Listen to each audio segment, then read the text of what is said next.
Hey, what it do with the business is? It is another week in the books with the On Deck TV podcast. I am Spike Lou. Man, holla at your boy Animal Brown, Animal_Brown if you're looking for me on social media. Absolutely, I am Spike Lou on the same social sites. Holla at your boy. Holidays right around the corner. How you feeling? Man, I'm ready for this Thanksgiving dinner, dude. I ain't gonna lie, I've been craving that shit for the last 2 weeks. You're cooking Thanksgiving dinner? Absolutely not. I'm picking it up. Picking it up. It's hilarious. Yes. Where are you getting it from? We're just getting the turkey. We're doing a fried turkey, Cajun fried turkey. I forgot what we're getting it from though. Damn. I heard them Popeyes joints was A1. I didn't know they had turkeys. Yeah, they said some Cajun fried turkeys. I heard they was A1.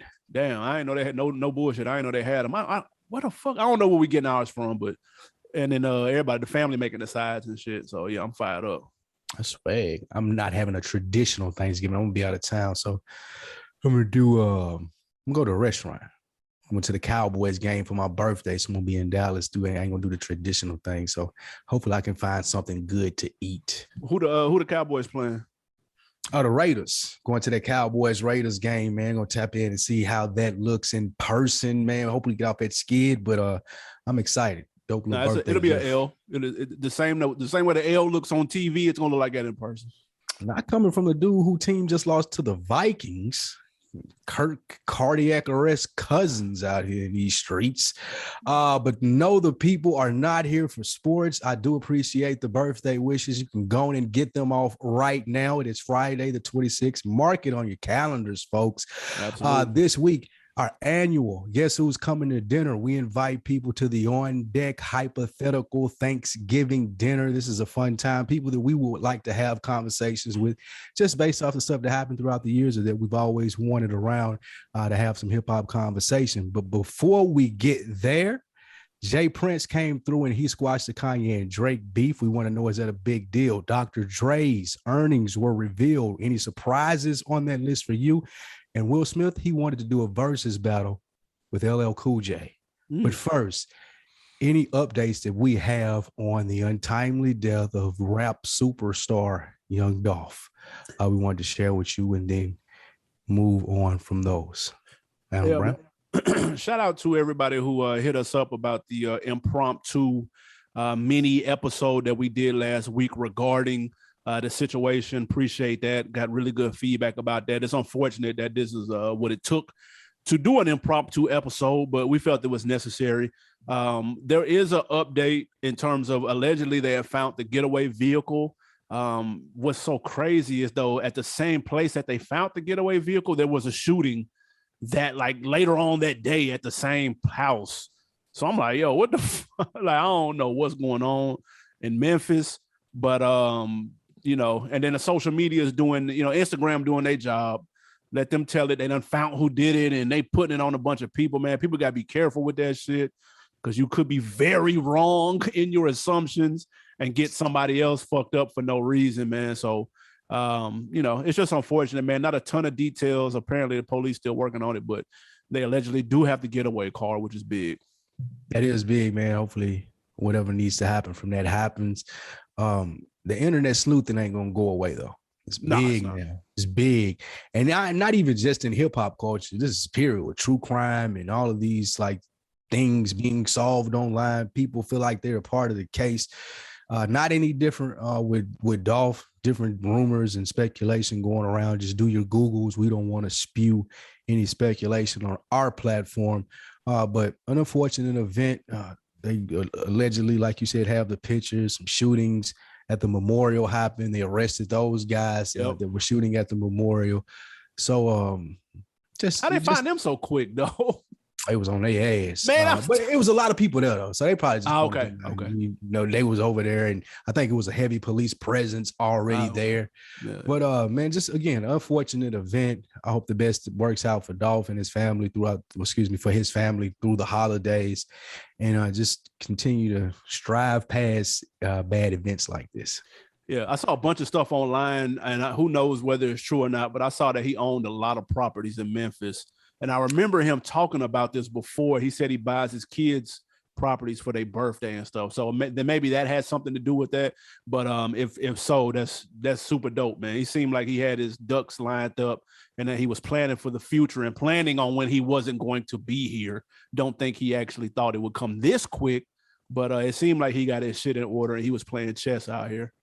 One of the great things from this is you do get to see the business acumen of Dolph everywhere. A lot of the places that have been sharing his content have not only been big up in the music and doing the streams because he owned his masters, but also all the business stuff. I saw the story, like you said, it said he owned over 100 properties in Memphis and he bought one property for each one of his childs on each of their birthdays.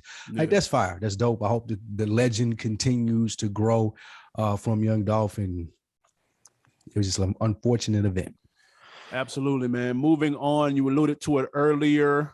Jay Prince has officially got Kanye and Drake to squash their beef. They were seen at Drake's house, all three together.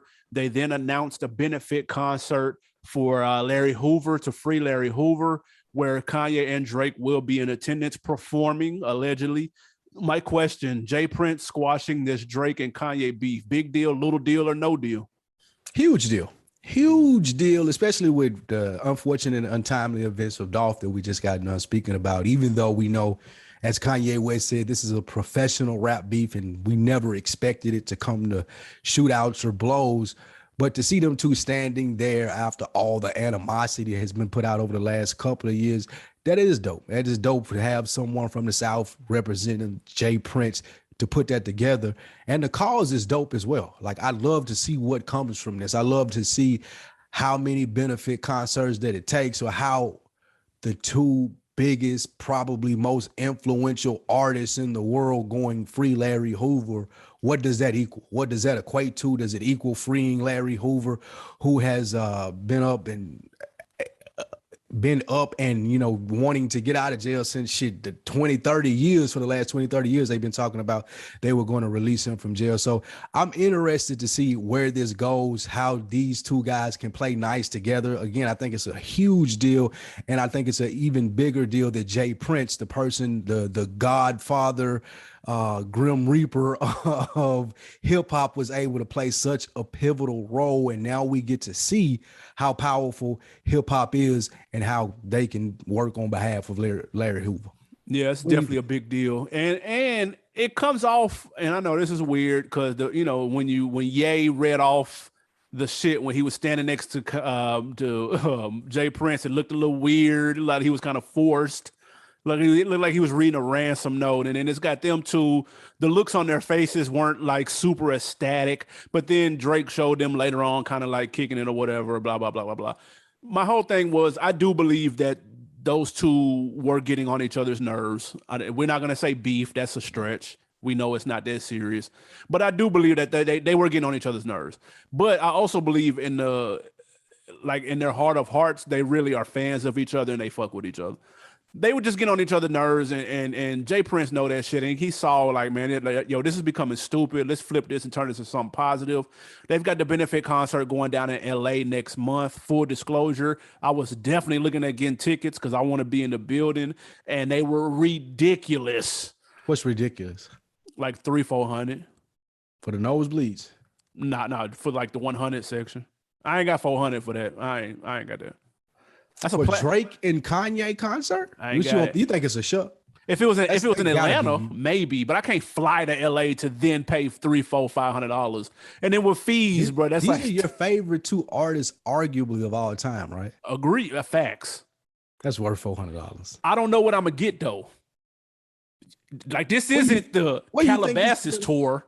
This is it's a benefit show. What is that, bro? They gonna do a telethon on stage, nigga? Like, what does that mean, bro? This the perfect nigga to hold a benefit show too, Jay Prince. Like, what you gonna do if he jack you out of 400? You gonna do? You gonna make a IG post so he can come find you? Come on with the 400. That's tax. Do a Yelp review on Rap a Lot, nigga. Like, what are you gonna do, dude? Yeah, that is. I would too up in the air, bro. I need a set list or something, but that's a big concert.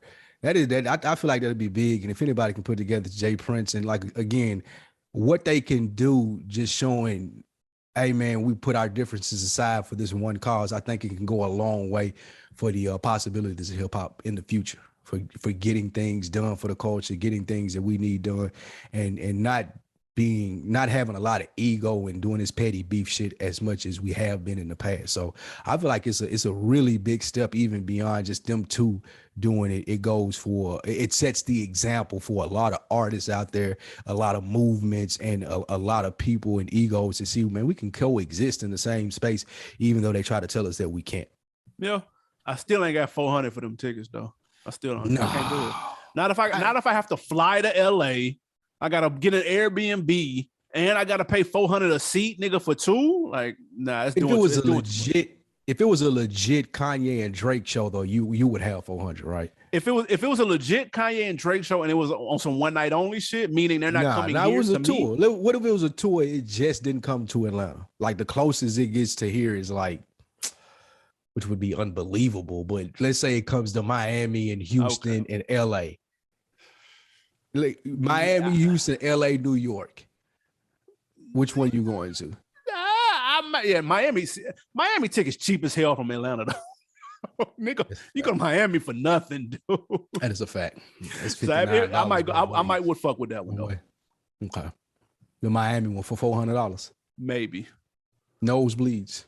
Oh fuck no. Them tickets are doubling in Miami. The flight might not be expensive, but Miami, but I'm not paying 400 for nosebleeds for nothing but the Super Bowl, bro. Fuck that. I pay 400 for the Drake Kanye before I pay for the Super Bowl, just to be real. I want to see, like, if it's my boys, like, I want to be like in the crib with the big boy flat screen and comfortable. Like, I don't want to be like, I'm not trying to be stressed at the Super Bowl, dude. I want to see that, especially if it's been 20 fucking years, nigga. Oh, don't worry. I'm watching that at the crib. You ain't got to worry about the thing. It's not going to happen. Bro, y'all just lost to the Vikings, dude. Your quarterback foot about to fall off. Don't worry about us. It's an area you do not have to worry about. Nah, if it was a Super Bowl, though, I'm watching from the crib. I would pay for a Drake Kanye like concert before I do the Cowboys Super Bowl, just because I want to see my boys from the crib. Spoiler alert, if my Packers make it to the Super Bowl, I'm in person this year. I'm there. 2021 in LA. 2021 in LA. I'm there. $800. I mean, excuse me, 2022. My bad. That's next year. $800 nosebleeds for the Packers. I'm in there. I would just pay $2,000 for a decent seat then. That ain't worth it though, man. It is for me. It's once in a lifetime, bro. I'd rather go to Lambeau Field. I'd rather go to like a playoff game and freeze my ass off in Lambeau to say I did that before. I can see that. I don't know. We in the Super Bowl. I want to be rooting from the crib. But yeah, it won't happen. A pipe dream, man. Probably happen this year. And I'll be in LA going against my word. Speaking of LA, Dr. Dre revealed here latest in his court appearance where he's going through divorce with his wife what his monthly expenses were, because you have to do those sort of things when you're going through a divorce. Animal Brown, as you look through these expenses, did there anything that jumped out to you from the beginning? Nigga, everything. Nigga, first of all, not even just expenses, but also income.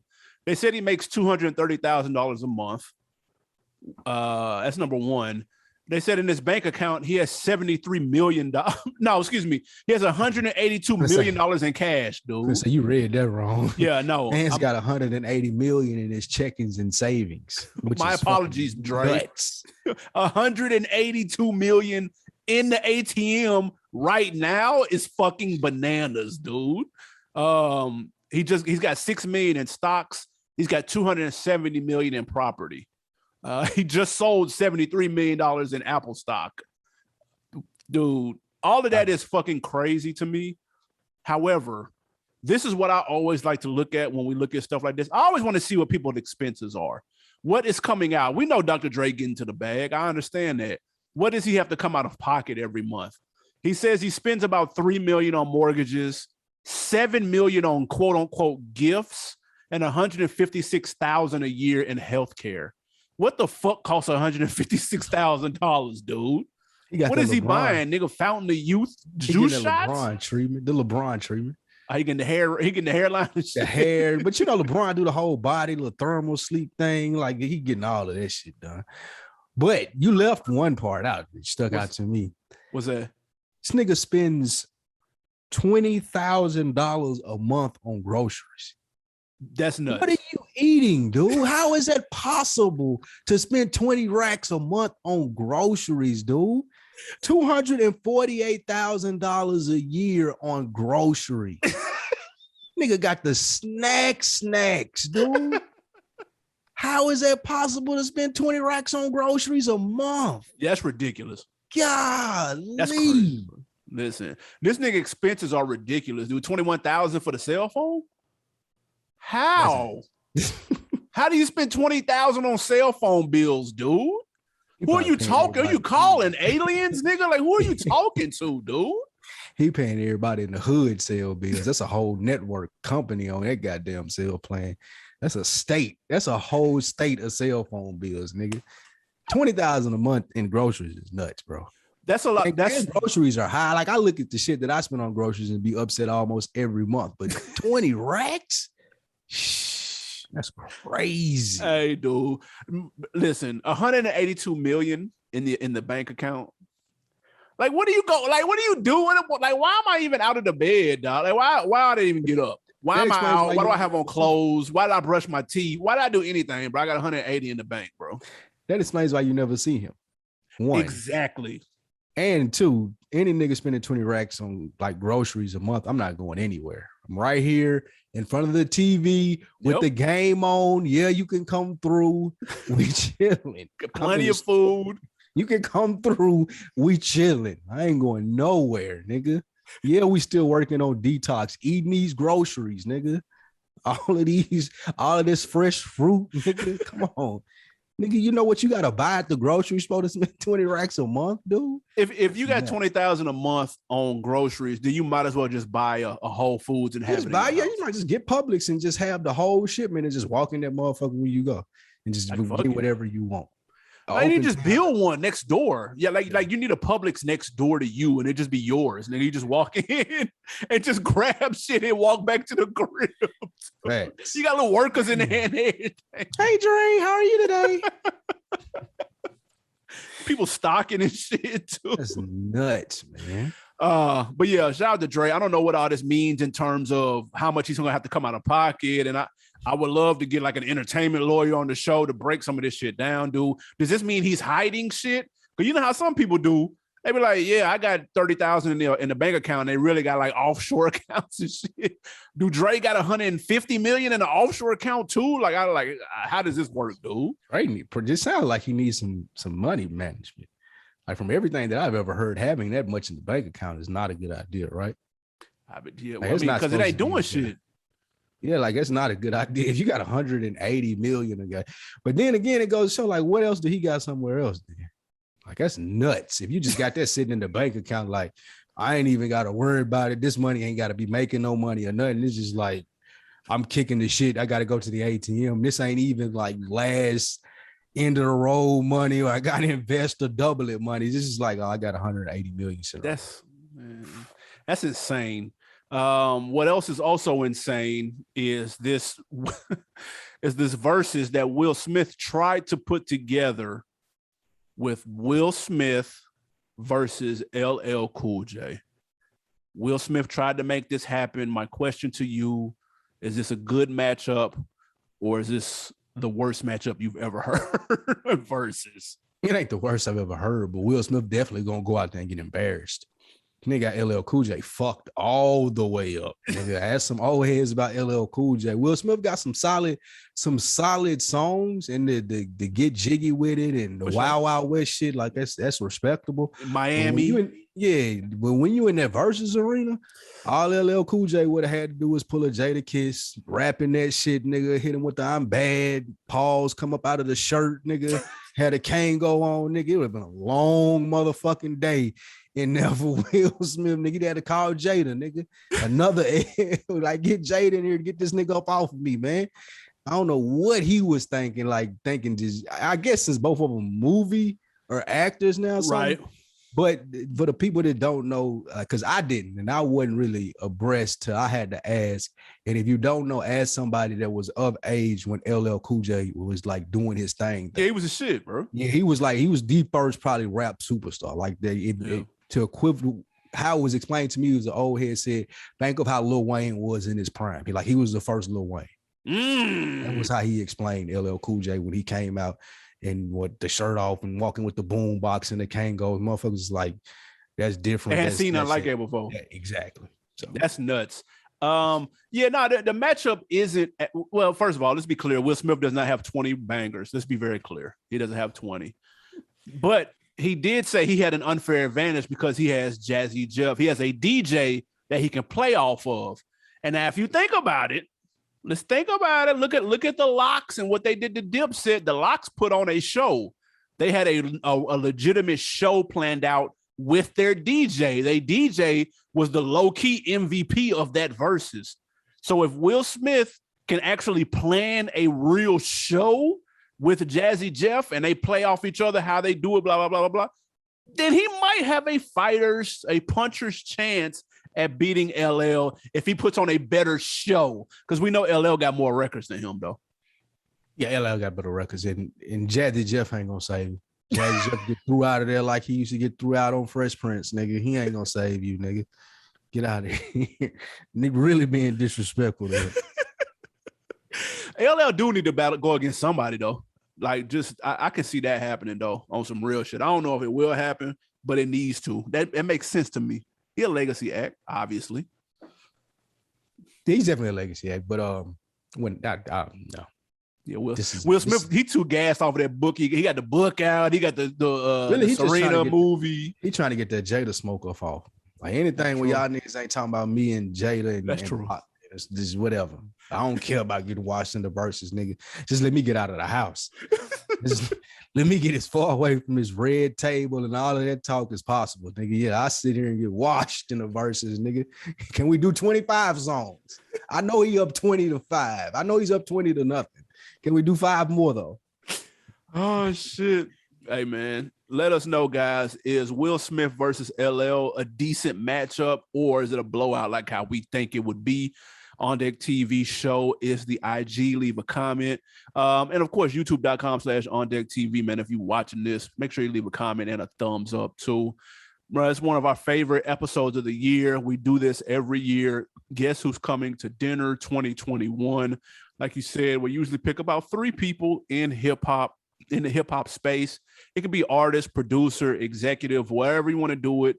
And who we would have at our Thanksgiving table and why. This is one of my favorite episodes of the year, man, but I'm gonna let you kick it off. Who's your first guest at your dinner table?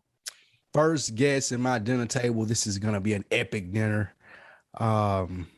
I didn't go back and listen to see if I invited any of these people before. Probably should have done that, but if I did, they're just a recurring guest. With the first one based off the series that's out, I wanted to be a big fan of it, just didn't pan out that way. But I love Big Meech at my table, giving me the ins and outs of building the BMF empire and getting that story over to 50 Cent, grooming his son into that role, and just the background role that he's playing now, and just some of the things that he's seen when they were at their peak in hip hop. I'm not really a fan of the story of they were growing up in Detroit. That's cool for people that want to see it, but the very interesting part to me is the Atlanta era, the getting here and putting a lot of rappers in the positions that they were in to do the things that they did. And I just love to hear that firsthand experience from Meech. So that would be the first person invited to my dinner this year, again, off the BMF series. You know, it's funny. I have somebody related to that series too, except I went with 50. And the reason I went with 50 is the transition that he's doing from rapper to TV mogul is unprecedented. We haven't seen it. We've seen it in Hollywood. Is he a mogul?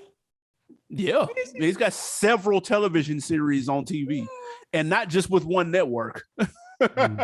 So he's got them on multiple networks. Like Cube carved out a nice lane for himself when it came to movies, both acting and producing. I think Cube actually doesn't get enough respect when it comes to producing movies on his end. P did it on the independent tip, straight to DVD tip, and then of course you got Ice-T, LL, Bow Wow. They all acting and shit. but nobody, and I mean nobody in hip hop has done the television production game the way 50 is doing it right now. In my opinion, he stuck the landing with BMF. He's got Snoop, The Murder Was the Case joint on the way. He's got the original series with Power and that whole universe going on. He's doing what Irv tried to do with Tales and use it as a launching pad to do other shit and take it to another level, but he just failed. He failed at it miserably because that Tales is trash, with all due respect to Irv. I don't know how he keeps getting new seasons of that shit. I don't know I don't know what he got on whoever is running BT or Viacom. You know where the bodies are buried or what, nigga, but they keep greenlighting him for that show and it just isn't it. Hopefully maybe one day it'll hit, but fuck that. 50 behind the lens is doing big things that we've never seen before. And it's an exciting time, dog. I can't even I don't even watch, and just coming from somebody that doesn't watch all the Power shit, bro. I don't watch all that, but I know that there's a big fan base for it. And he's telling and weaving a story. He's on his Marvel shit, bro. He like doing hood Marvel shit right now. I can't do that but respect it. He's doing a good job. I will say that because he's doing something we haven't done before. Is actually what you meant to say. Who hasn't done before? No one has done this, bro. From hip hop. What? Produce a couple of shows? No, you making. Like, produce a couple of shows. No, I mean you're making it like the nigga was Stan Lee or something, dude. He's not. He owned that. He the Black Stan Lee, bro. Is he? I mean, if I'd love to see him build more into it. It's where he started is great. I think that we do give 50 because I don't know if it's how 50 carries himself, but the expectation on a business aspect, I feel like is low. So the vitamin water thing hit us over the head, and it's like, oh, I can't believe it. 50 Cent did that. Yeah. And of course it was embellished as well. But the same thing with this. I respect 100% what he's doing. I want to see it continue to develop and hash out more before I label him Stan Lee or Tyler Perry of hip hop. There you go. But yeah, Tyler Perry hip hop. I think he keeps continued on, then he does it. But yeah, I definitely like it and love that he's paying attention to that space to even be developing it out. Yeah. Next, man, my dinner is gonna run a theme here, so you'll see it as we go. But not a lot of artists, not a lot of people directly involved with hip hop, but some of the stories that we were told this year from behind the scenes. And one of the great ones for me was the documentary that came on that featured Haitian Jack, and Haitian Jack was telling the different tales about, you know, just his come up and behind the scenes stuff in hip hop. I think having Big Meech and Haitian Jack at a table talking shop and giving hip hop history behind the scenes, as people say, the streets, quote unquote, always run this industry is hip hop, and just hearing those stories, letting those two guys be at the same table. So my second invite would be Haitian Jack. What is the name of that documentary? I could not remember it off the top of my head that he, Deb, and Benny were in. Oh, and Big U. Big U. I can't remember off the top of my head either, but I'll look it up while you're talking. But that's what made me going back and looking at that made me want to invite him. He was an epic storyteller, I feel like, in that series, and just getting him there and hearing more stories uncensored and unfiltered, that would be fire in my opinion. So give me Haitian Jack. And it was called Hip Hop Uncovered. Hip Hop Uncovered. Yep. Now I ain't mad at that. That would be definitely interesting. I need to get them Pac stories up out of them to see what really came of that. So yeah, I ain't mad at that. I'm not mad at that. For my second one, I'm gonna keep it on the mogul tip, bro. Puff. I haven't had Puff on my table on any of these episodes, and this is why I got him on here this year. He was rumored to be dropping music this year. Not sure if that's the album you was waiting on. You was waiting on that. Absolutely not. I was waiting on that album. I'm not 100% sure that the rumor of him dropping music was true, but I do know for a fact that no one asked for new Puff music. I do know that. You was on this show and you asked for it. Never. And now what I am asking for is for him to turn up at what he got going over at Revolt. They just named a new CEO this year. Shout out to Detavio. I hope I'm saying that right. Samuels. Revolt has been out since 2013, bro. And apparently it's in over 60 million households, and I don't know 6 people who watch it. And I think that's a problem. I can understand the first couple of years it's going to be tough getting off the ground, building buy-in. But bro, they need a flagship show. They need a lot of shit, dude. And they need to sit at my table so that I can talk to them about this. And Puff is the head nigga in charge. And so he's the person I need to holler at. Where's the flagship show on Revolt? Where's the Sports Center for Revolt, bro? Why didn't they put their bid in for Versus? Like, where were their antennas when Versus was up for sale, dude? Like, they need to be in the mix for those type of plays. And I don't see them doing that. And what this new CEO is talking about, and he wants to be more heavily involved in like social commentary content, which is cool. But I think there's a big opportunity to be the ESPN of hip hop, be what the Source was for magazines in hip hop back in the day. You can be that for media in hip hop if you're Revolt. And I think they're dropping the ball. And so I need Puff on my table so I can tell them this face to face. Social commentary, that scares me. It means, and I don't want 12 hours of Teen Summit on Revolt. That is not what I want to see. I agree with you, though. I do think as it has played out, it looks like someone told Puff, man, you should get a TV station. And he was like, okay, I should get a TV station. And hadn't really thought about it since then.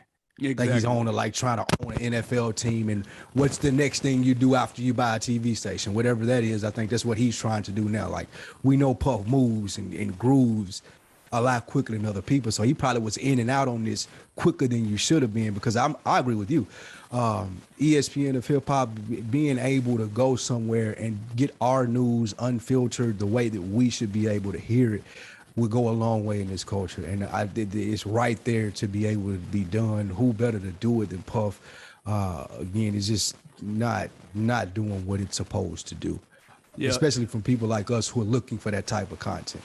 It's just not, you can't find it. It's hard to find. It's not flagship show. It was a great point that you brought up. There's nothing there that you know, like, well, this is the type of content I'm going to get. It's all over the place. And I hope the new guy comes in and he does what he wants, does what he's supposed to do as far as changing that narrative. Puff and Revolt said that they were trying to hire someone who looked more like us based off the previous CEOs, someone more in tune with the culture. So I hope we get there. I definitely do. Yeah, and because they're struggling right now. Like, I just feel like for every major hip hop piece of content, their name needs to be in the hat, bro. Like, their name needed to be in the hat for BMF. It needed to be in the hat for Versus. Like, they need to be live streaming the benefit concert, bro. Like, with Drake and like they need to be there. Like, when like an athlete, when they like a sneaker free agent, and you got the usual suspects nigga trying to put that bid in, like, you need to be in the conversation at least every time. Every time, dude. Every hip hop event, whether it's DMX's funeral, whatever the case may be, you need to be in the mix for they're trying to get it streamed or they're trying to get it on a network, bro. Because think if they had BMF, at least you get some eyes on it, bro. You in 60 million households for nothing. And that's where you turn those eyes into that social commentary that you want to have. Because people are going to want to be there. Like, you're looking at BMF, you're looking at the different stuff that we have for our community. Now people are not going to feel forced to tune in for that social commentary, Teen Summit type stuff that you want to do, mixing it up, giving you the candy and the medicine together. But give us something. And they got an interview real quick before we get to the last guest. They have an interview show with Tigger and Rhapsody. Have you seen that? I seen clips. Man, bro, Rhapsody was in radio before. I believe it, but the guests that they have on the show do not match them. They were talking to, ironically, I watched this the other day before he got killed, but they had an interview with Dolph and Key Glock. And Rhapsody now riding around listening to Key Glock, bro. And you can tell in the interview, like, it just doesn't look right. You remember how we used to look at Combat Jack? And it was best when they had like New York niggas on there because they all knew the hoods and the blocks that they were talking about.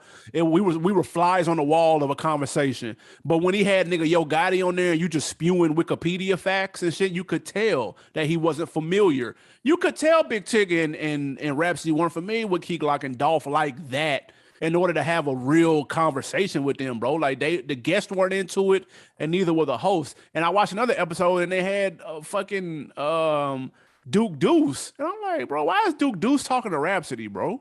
Like, come on, man. Like, they need to, like, come on, fam. I think that's a you thing, though. I don't know. I'm not sure. It makes for better conversation, man, when people are familiar with our fans, bro, in my opinion. It does. It does sometimes, but I will give you an example of great conversation. I'm not sure if you watch this where you guys not familiar at all. And that's Mike Tyson on that hot boxing.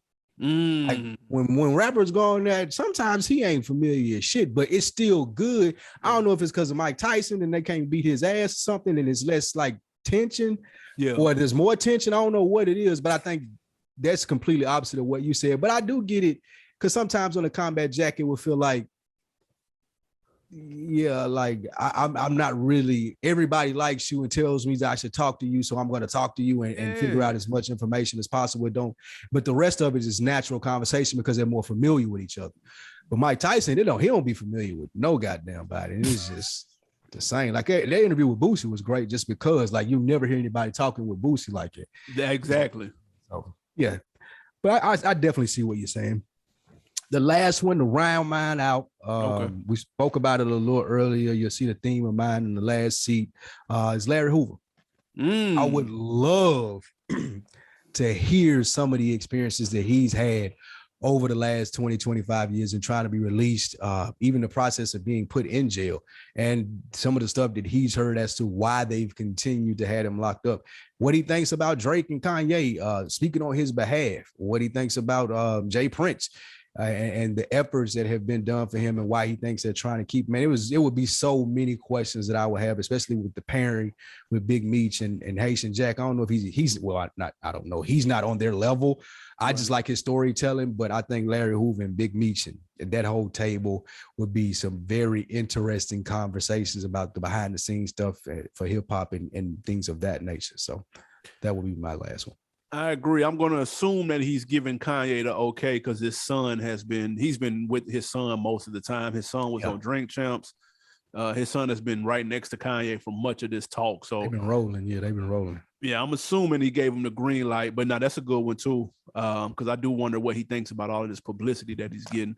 And we know in Chicago it's wild. So I don't know what type of leadership or impact he would be able to make, but they need something though. Love to know what he thinks about it though. Yeah, for sure. I agree. Man, my last guest, I'm going to Memphis. I'm bringing Yo Gotti to the table, and here's why Yo Gotti is coming to my dinner. He's had a low-key, really big 2021, real low-key. He inked a deal. His CMG label got a brand new bag from Interscope. Since then, Moneybagg Yo had the highest selling album of the year for most of the year up until Drake and Kanye came out. He's been doing big things. Yo Gotti even bought a piece of the soccer club DC United, so he's getting a whole new type of circle. He is playing that CEO boss role to a T. All of his artists are successful, and remember, this is not his first time being a boss when it comes to having people up under him. We've been following Yo Gotti for a long time. I'm going to speak about that a little bit later on in my hip hop history. But Yo Gotti has been a boss for a while, and he couldn't really get the artists under him to his level. That day has changed, and I want to know what it was that changed, what clicked, who was it that he got around that put him up on game. And then lastly, I want to know his true feelings on the Dolph situation. I would be very interested to hear his perspective. And not real perspective. I'm not talking about with the cameras on and all that shit. Like, give me the real perspective on that situation if you have one to offer. But I would definitely have Gotti at my table because I just think it would be interesting to see what he's talking about. I almost went Yo Gotti too, but I didn't want to, around this whole Dolph situation, I didn't want to just throw that out there like that and have that be, people think that was the reason. But yeah, Yo Gotti's an interesting fella. Yeah. And he's a big 50 Cent fan who's at your table as well. Absolutely. So he gonna come. I'm gonna tell him Fifth gonna be there, and he gonna pull up too. He gonna be hype about this shit. But Puff and 50 don't fuck with each other, so there's gonna be definitely a fight at your dinner table. Listen, these niggas, them niggas did I Get Money remix, man. They can sit on my table and break bread, literally.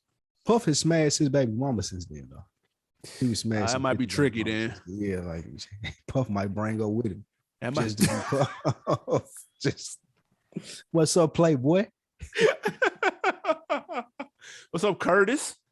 You gonna be disrespectful as fuck, dude. Tough.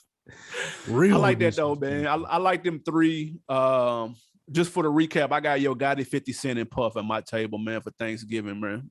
And my three were Larry Hoover, Jay Prince, and Combat. Oh, excuse me. Damn, Haitian Jack. I said Combat Jack. Because talking about Haitian Jack. You said Big Meech. Excuse me. Big Meech, Larry Hoover, and Haitian Jack. What I ain't mad at that, man. Guys, let us know in the comments who would your 3 be if you were inviting someone and why. What we got? We got some wins and some losses, man. What we got? Absolutely, man. We got wins and losses. The first W goes to Young Dro, who claims that he made his debut album, gold album, Best Thing Smoking, in 2 hours. You believe that? No, I don't fucking believe that. Shout out to Dro. Bro, stop, dude. Young Dro does a lot of drugs, man. Time was probably altered and threw off. He thought it was 2 hours. He probably was on ecstasy. Was a real thing back then. Shit, he made this album. It was really 2 weeks then. Probably was 2 or 3 days of recording like one song. Like it just all got jumbled up. So yeah, do not believe this at all. Not in the slightest. 2 days is nuts. Shout out to Young Dro.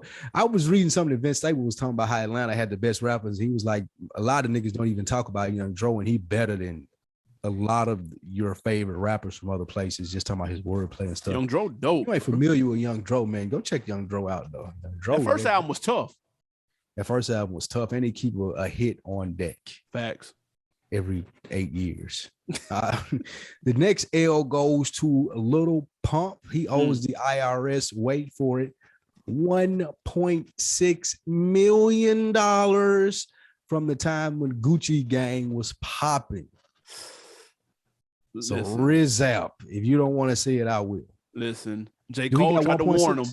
Do he got $1.6 million? To pay out of pocket for something? No. They'll give him an installment plan. He pay. You think he got 250 to break him off? He'll have to liquidate. They'll probably let him bust it down to like 250s. Ooh. 250. The question is, where is he getting his next 250 though? That's what I'm saying. Like, bro, Pump is smoked. He ought to be able to go overseas and get a $2 million bag. Maybe at Gucci Gang. Man, you gotta go to Dubai. Something like it. You better go back in time, nigga, and not blow that motherfucking money he was making. He go over there and record. He can go over there and perform a motherfucker 2 million times. Yeah, that ought to get him $2 million. Run it back one more time. J. Cole somewhere snickering like a motherfucker because he tried to tell his ass. J. Cole might pay that for him. Yeah, absolutely. He better not. Nah, J. Cole, that's the type of nigga J. Cole is. That's some real shit. He told him about it, let you know, and I'm gonna pay this for you. Nah, let him learn.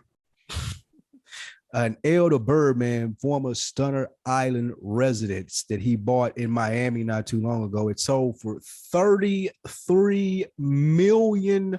And it's an L because Birdman sold it last year for, wait for it, $10 million. Yikes. He paid $12 million for Stunner Island, ended up selling it for 10. It hasn't sold yet, but it just got listed for 33 million, and they are very confident that it will sell for 33 million.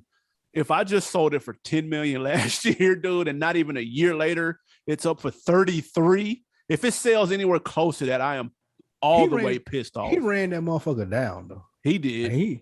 So whoever put the work into it made it worth him 33 again. He couldn't get 33 because he ran it down. Like it was down bad out there.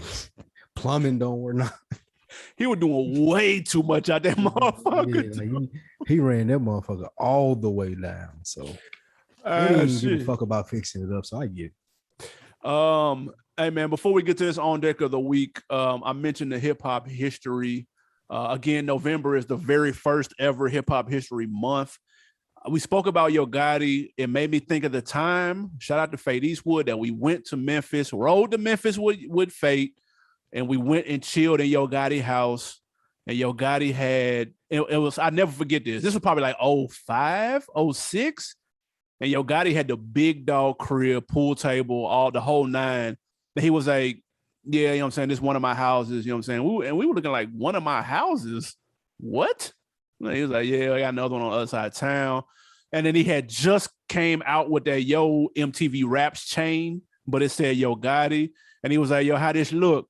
How this look, Slim? And we're like, nigga, I can't see. Nigga, this motherfucker blinding the nigga. So like, my first time seeing Rap Money in person was at Yo Gotti's house a very, very long time ago, which tell you, one, how long he been at it, grinding, and two, how long he been getting money in the rap game. Because that was maybe like 05, dude, 06 at the latest, bro.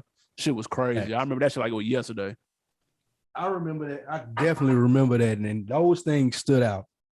But when the nigga wrote the check and he got the checkbook and it was like this. Nigga, he pulled out the ledger, nigga. This was the nigga checkbook, and he closed the motherfucker like that too. He had the big dog checkbook, Big boy bro. checkbook. That's when I knew he had real money. All that other stuff was cool. When he opened up the checkbook like that, like a goddamn encyclopedia, I was like, oh my God. That was my biggest takeaway from it. I remember everything you said, but I remember that nigga pulling out that big ass checkbook, nigga. And damn, no guy got a checkbook like that. What? He been on his boss. He been in that boss bag. You know what I'm saying? A lot of people talk that shit, but like he really owned it. He talked about how much he loved 50 Cent, dude. Yeah, like he studied his shit. Talking about how smart 50 was. 100%. Yeah, it's no surprise where he at. That's why I want him at my table on some real shit, bro. Shout out Yo Gotti, man. Absolutely, man. On Decker of the month, on Decker of the week. We're going to YouTube, man. Shout out to new subscriber, One Love 396 Abel. Shout out to them. And shout out to D-Dub, commented on the last episode what we're thankful for. He said, I am thankful for Wale keeping it going despite not being as big of an artist as his talent would point to. He is still putting out great music. That Falarin 2 is in heavy rotation over here. Keep up the great work, fellas. Hashtag on Decker for life. Shout out D-Dub. We appreciate that comment. Appreciate that 100%. Happy Thanksgiving to you, sir. Absolutely, man. What you got to put me on? A lot of great TV. I seen it again this week, man. The season finale of Foundation was great. The season finale of a morning show, we got that on deck. But Mayor of Kingstown, it's the same guy that did the show Yellowstone, same showrunner, Taylor Sheridan. I watched the first 2 episodes of Mayor of Kingstown, and that shit, it's legit. It's 100% legit. It is on Paramount Plus. If you have that app, it's worth it for that show. You can get in and get out, month free, I think. Yep. And get out of there, but it's only $4.99 or something like that. But definitely Mayor of Kingstown, fire.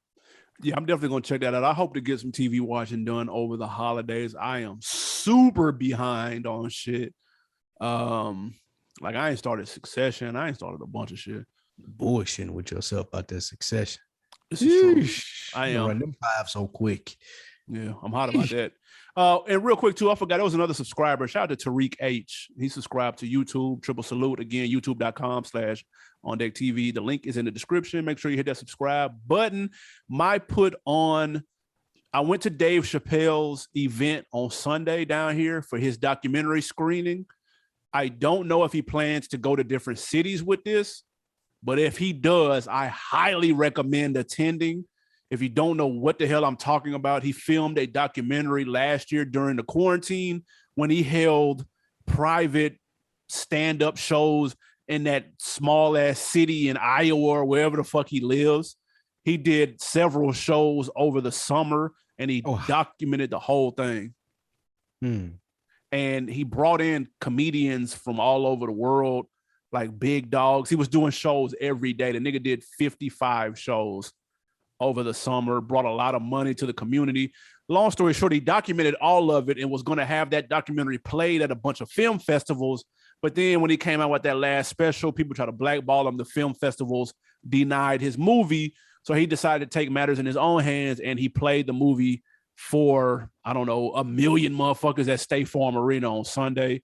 But it was dope though, because Chris Tucker came out first and did a little stand-up. Then Jeff Ross came out and roasted people in the crowd. And then they played the movie. And then after the movie, Dave Chappelle came out, which a lot of people didn't know if he was there or not. He did like a little stand-up bit. And then he brought out a bunch of musical artists to that. So it turned into like a show. And so like Usher, a bunch of people from Atlanta, Usher, Jeezy, T.I., 21 Savage, 2 Chainz, Killer Mike, Monica, like a whole bunch of people came out and just like did like medleys of songs and shit. It was super dope. No cell phones were allowed, so everybody was paying attention. So like everybody was into it. Real good energy, real big crowd. If they come to the city near you, man, I would definitely suggest going to it. And the documentary was fire too, by the way. I ain't know nothing about that. I definitely would have hit that. Man, you'd had a good time too. It was super turned up. My gal, listen, when he was like, y'all mind if I bring out some of my friends? And I'm like, yeah. And he was like, okay, Atlanta, stand up. And then Usher came out and my gal screamed in my ear because she loves fucking Usher. I was like, relax, calm down. But then when he brought 21 out and I thought Drake was finna come out, I screamed like a gal, but then he didn't come out though. So I was like, fuck. So I let it slide because I understand. Your beanie on stage, didn't you? I would have. Listen, because he came out to that knife talk and Drake was in Atlanta last week. So nigga, I thought he was an Onyx bartender. You see what I'm saying? So that means he had time to come out to this Dave Chappelle shit. I'm hot he pull up. He rented out Dave and Buster's for future birthday. Really? I wonder which one. Marietta. In Cobb? Yep. Marietta, yeah. The one we went to watch your Super Bowl your boys take the L in the Super Bowl that time. I don't recall that. Yeah. But yeah, go to that show, man, if tickets come near you. And also check out that Kid Cudi documentary on Amazon Prime. If you've ever wondered what's the big deal with Kid Cudi, like I don't understand, I don't get it, check that documentary out, man. You'll understand. No way. Wait, what did you understand, bro? I know, I already knew. This is for the people that don't know. I already got it. What about the people that don't care about Kid Cudi? Should they check it out? What about those people who give a flying fuck about him? Should they check it out too? Yes. If you want to better understand it, if you never understood why he was popular, it'll explain it. He's a good actor. And it's well done too. I fuck with his acting though. How to Make It in America is criminally underrated. That is a fact. It was something he played in something else too. I can't remember what it was. It doesn't matter. It wasn't as good as that. It was not. Guys, let us know what your Thanksgiving plans are. Leave a comment. Leave a happy birthday to the Lou in the comments as well. Man, have a good one this weekend. Watching you guys lose by 20, 25. I'm going to go ahead and put it out there. 40 to 20 score. Enjoy your turkey, fried, smoked, roasted. Enjoy them Cowboys. I'm fucking it up, man. Hey, man, until the next time, guys, we out. Yep.